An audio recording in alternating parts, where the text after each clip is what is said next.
तो दोस्तों finally Indian film industry के नंबर वन डायरेक्टर यानी कि भाई एस राजामौली के द्वारा बनाई गई भाई ऐतिहासिक फिल्म यानी कि भाई बाहुबली के पार्ट वन और बाहुबली के पार्ट टू को कंबाइंड करके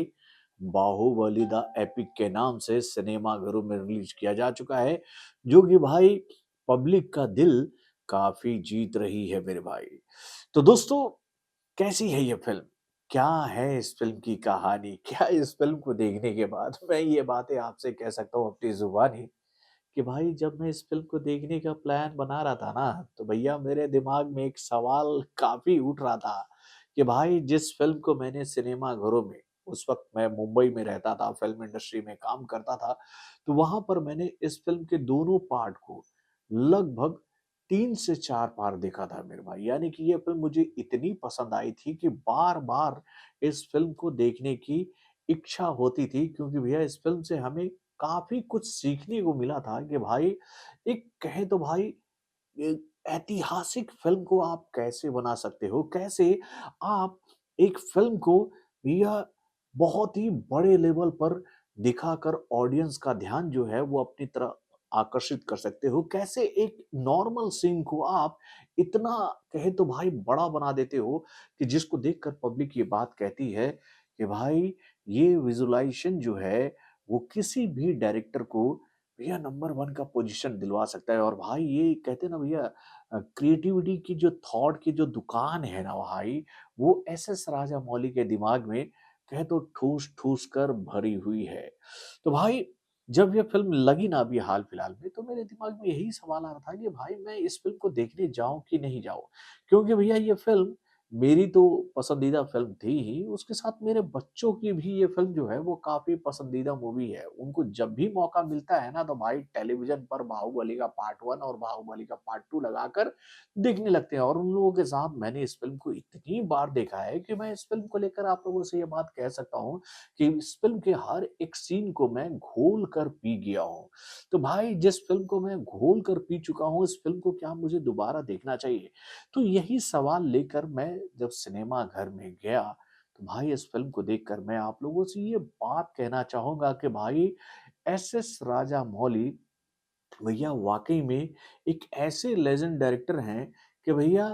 वो अपनी फ़िल्म को एक बार फिर से री-एडिट करके अपने क्रिएटिव दिमाग के माध्यम से ऑडियंस के बीच में रख देंगे ना, तो भाई वो फ़िल्म भी इतिहास बना देगी। और आप जब इस फ़िल्म को देखने जाओगे ना सिनेमाघर में, तो आपको ऐसा फ़ील ही नहीं होगा कि आपने इस फ़िल्म को पहले देखा है। मतलब कि इस फ़िल्म को जिस तरह से भाई मर्ज किया गया है ना, और कहानी को जिस तरह से नरेट किया गया है, कहीं से ऐसा लगता ही नहीं है कि भाई ये फ़िल्में 2 फ़िल्में थी। ये फ़िल्म एक फ़िल्म है, आप ऐसा फ़ील करोगे। आप लोगों को याद ही होगा कि जब इस फ़िल्म का पार्ट 1 आया था, तो भैया इस फ़िल्म का पार्ट 1 इतना शानदार, इतना ज़बरदस्त था कि भाई इस फ़िल्म के स्टोरी लाइन को देखते हुए जब लोग क्लाइमेक्स पर पहुँचे थे, और वहाँ पर ये दृश्य जब जनता को देखने को मिली थी कि भाई जिस भांजे से मामा यानी कि भैया कटप्पा बहुत मोहब्बत करते थे, आखिर में उस मामा ने अपने भांजे को धोखे से क्यों मारा? और भाई ये सवाल लोगों के दिमाग में इंजेक्ट करके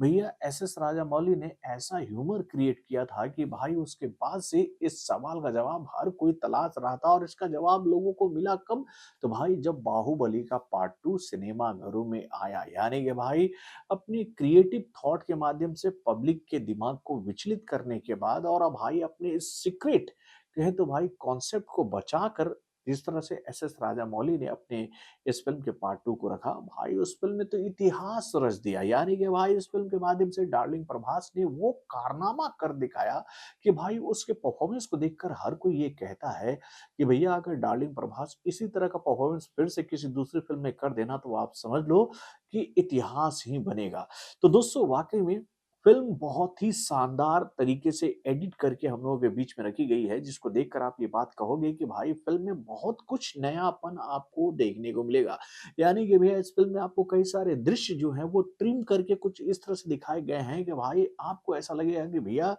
ये ट्रिम किया हुआ पोर्शन जो है वो इस फ़िल्म के पार्ट 1 और पार्ट 2 से काफ़ी बेहतरीन लग रहा है मेरे भाई। और उसके बाद भाई इस फ़िल्म में नज़र आने वाले सभी कलाकारों का काम तो इतना शानदार था कि उसकी हम लोग जितनी भी तारीफ़ कर वो कम है और भाई इस फ़िल्म का एग्ज़ीक्यूशन और भाई इस फ़िल्म नज़र आने वाला जो एक्शन वाला डिपार्टमेंट था वो इतना फाड़ू था कि उसकी आज भी चर्चा होती है। लेकिन भाई इस बार इस फ़िल्म को 3 घंटे 45 मिनट के माध्यम से जिस तरह से एडिट करके रखवाया है ना यार एस.एस. राजामौली ने, उन्होंने ये बात बता दी है कि बाबू वो पुराने प्रोडक्ट को भी अगर थोड़ा-सा नया करके ऑडियंस के बीच में रख देंगे ना, तो पब्लिक को कुछ नया ही देखने को मिलेगा। तो दोस्तों सच बताता हूँ मैं आप लोगों को कि भैया जब इस फ़िल्म को मैं देखने सिनेमाघर में पहुँचा तो भैया मेरा भी एक्सपीरियंस काफ़ी यूनिक रहा कि भाई मज़ा आ गया यार। इस फ़िल्म को मैंने कई बार देखा है लेकिन इस बार इस फ़िल्म को देखकर ऐसा लगा कि भैया कुछ नया ही कर दिया एस.एस. राजामौली ने इस फ़िल्म के साथ। तो भैया अगर आपके नज़दीकी सिनेमाघरों में ये फ़िल्म लगी हुई है ना, तो मैं आप लोगों से यही बात कहूँगा कि भाई 10 साल पहले जिस फ़िल्म के माध्यम से एस.एस. राजामौली ने बॉलीवुड का मायाजाल पूरे इंडिया से तोड़ा और उसके बाद भैया साउथ की फ़िल्मों के लिए भाई बॉलीवुड का जो दरवाज़ा खोला, यानी कि भाई बॉलीवुड का जो मार्केट का दरवाज़ा खोला, वो कैसे खुला था उसका अनुभव करने के लिए आपको इस फ़िल्म को ज़रूर देखना चाहिए और आप जब इस फ़िल्म को देखोगे तो आप ये बात कहोगे कि भाई ए एस.एस. राजामौली के इसी क्रिएटिव थॉट ने भाई साउथ इंडस्ट्री को पूरी तरह से भाई वायरल करवा दिया भाई नॉर्थ के मार्केट में और आज नॉर्थ की जनता भी साउथ की अच्छी फ़िल्मों का सम्मान वैसे ही करती है, जैसे कि भाई साउथ की जनता अपनी फ़िल्मों का सम्मान करती है। बॉलीवुड के मेकरों को ये बात समझनी पड़ेगी कि भैया जब तक वो लोग इस लेवल को नहीं छू पाएँगे ना, तब तक वो मुकाबला नहीं कर सकते हैं भाई साउथ के इन क्रिएटिव राइटर डायरेक्टरों से मेरे भाई। क्या मूवी बन के आई है एडिट करके। भैया फ़िल्म तो आपने देखी होगी, लेकिन इस अनुभव को और भी यूनिक तरीके से यानी कि भैया बाहुबली के पार्ट 1 और पार्ट 2 को अगर आप और भी यूनिक तरह से कहें तो भैया महसूस करना चाहते हैं, तो आप इस फ़िल्म को देखने के लिए सिनेमाघरों में ज़रूर जाएँ। मैं आप लोगों से बस इतना ही कहूँगा। तो बॉलीवुड से जुड़े और भी कई सारे खबरों को जानने के लिए हमारे चैनल यानी कि वारन जंक्शन को सब्सक्राइब करना ना भूलिएगा और हमारे अपडेट्स को जानने के लिए बेल आइकन को ज़रूर दबाइएगा।